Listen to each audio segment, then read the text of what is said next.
Hello and welcome to my channel. Welcome back if you've been here before. Today is the first day of a new week with a new kit of the week, and the kit is, if you didn't know yet, the 1/72nd scale Vought Corsair from Revell. Today I'll be having a look at the history of this kit. I'll be having a look at the competition for it in the marketplace in this scale, and of course I'll be showing you what you get inside here for your money. There's a companion video on the way that will show you how to put it all together. So if you've got one of these already, just want to know how to put it together, the next video is probably best for you. If you're thinking about buying one, you've seen one on an auction site, you want to know what you get, this is definitely the video for you. If you like it, please remember, thumbs up on the like button down there and subscribe to the channel if you haven't already. Link is down here in the bottom right corner, and remember to set the bell so you get notified of future videos. And for more concrete support, you can do that through Super Thanks or any of my partner programs. Okay, let's get on then and have a look at the history of this kit of the Vought Corsair in 1/72nd scale from Revell.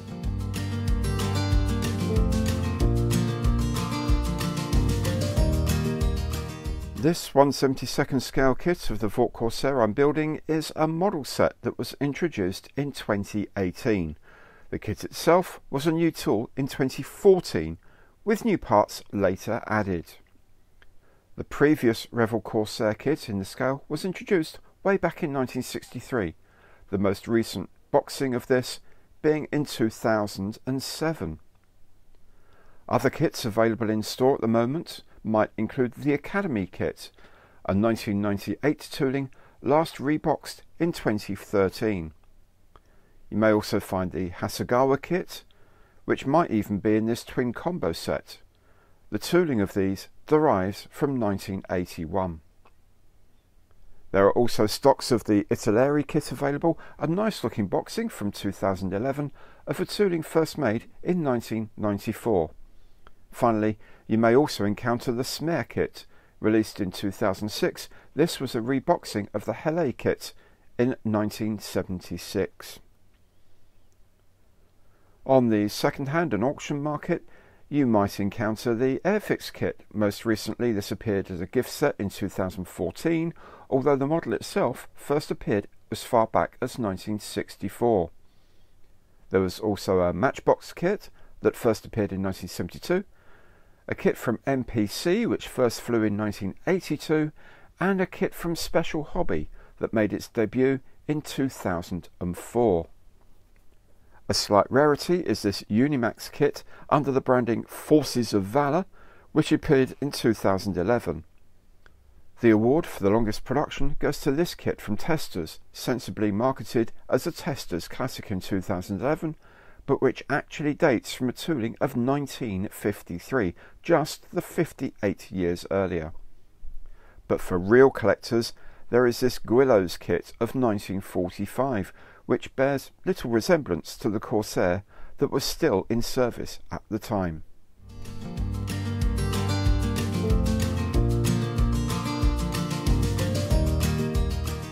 The box, as with quite often with Revell, opens at one end. And let's see what we get inside. There's various bits of plastic, of course. There's a big instruction leaflet that's all very good, full colour. As usual with Revell, takes a while to get round to actually telling you anything, but when it does, it's very well drawn. Seems reasonably sort of well organised. Decals for the seat belts, by the way. Everything looks fine. One set of markings, but this is a very cheap kit, so why would it have more?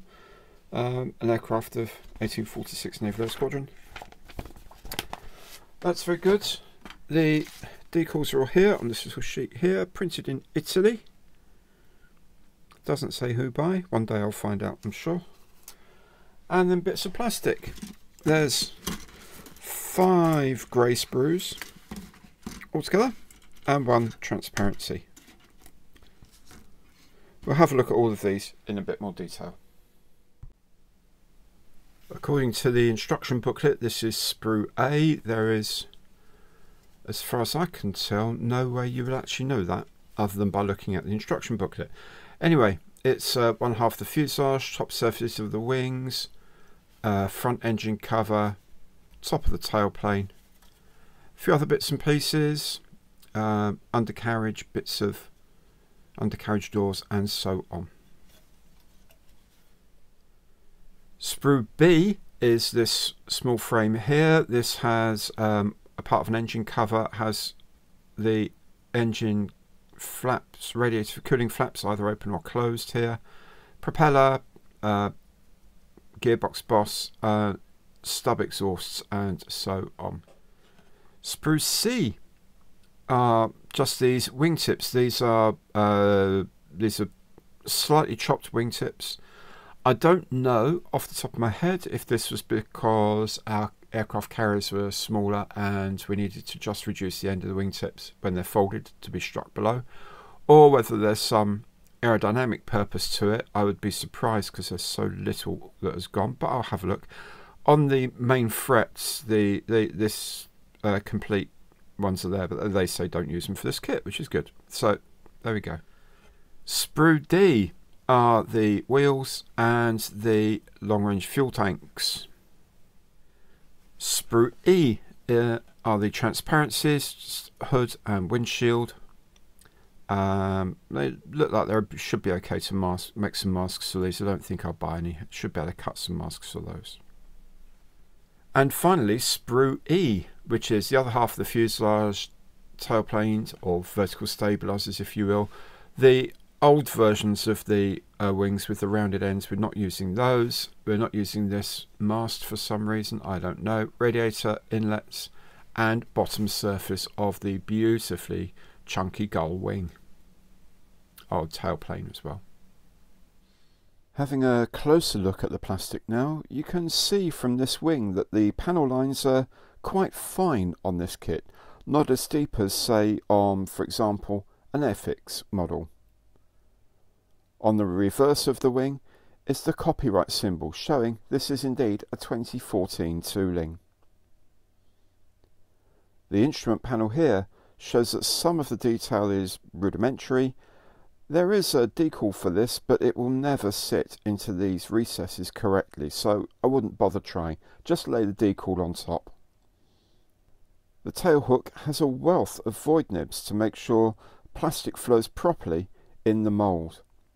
You can see from the antenna here how some of the sprue design is less than helpful, and there is some flash on the cockpit part at the top. Here are the main legs, and you can see how the sprue design once again makes for some tricky work with the nippers to free the parts. You are going to want to be very careful with these. The instruction booklet, as I said, is in full colour. Very attractive it is too, with this image of a completed model on the front. Inside we have various tips and advice here, and then in loads of different languages, also the symbols, what they mean in, I don't know, a dozen or more different languages, which is fine. Then we have all the colours, and every colour has to be translated as well, so there's a lot of, if you want to learn what colours are in foreign languages, these are actually quite useful. Then there's a map of all the parts and what sprues they're on.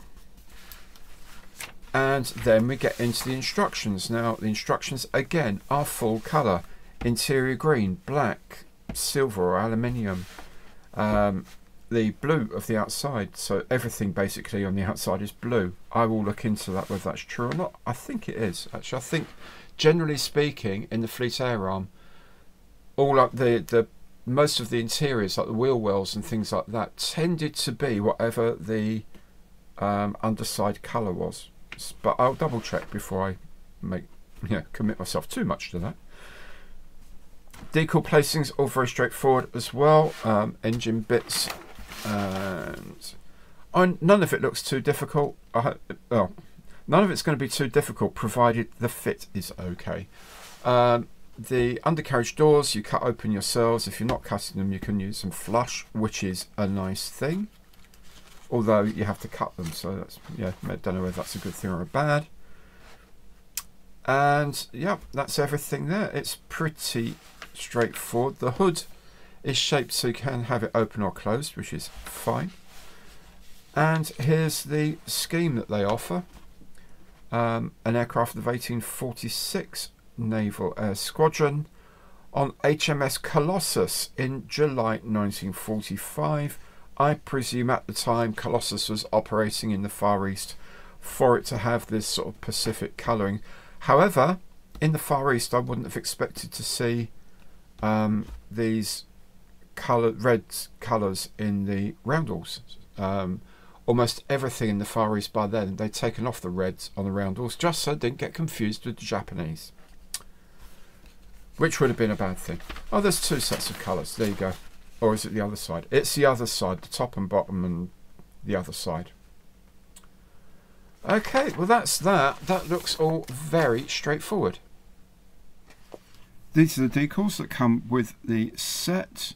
They look pretty good. The colour density looks alright. They look sharp enough if slightly heavy-handed sometimes. But, you know, they're okay. They're absolutely okay. What I might do, I do have a set of decals for an aircraft that was definitely from the Pacific Fleet. I think on HMS Venerable or something like that. I might swap them out because I do like the big dark blue roundels with the white bars on that were used in the Pacific War. I'm quite fond of those. I'll think about that. I'm not sure which I'll use yet. Anyway, I'll use these for the interiors, of course.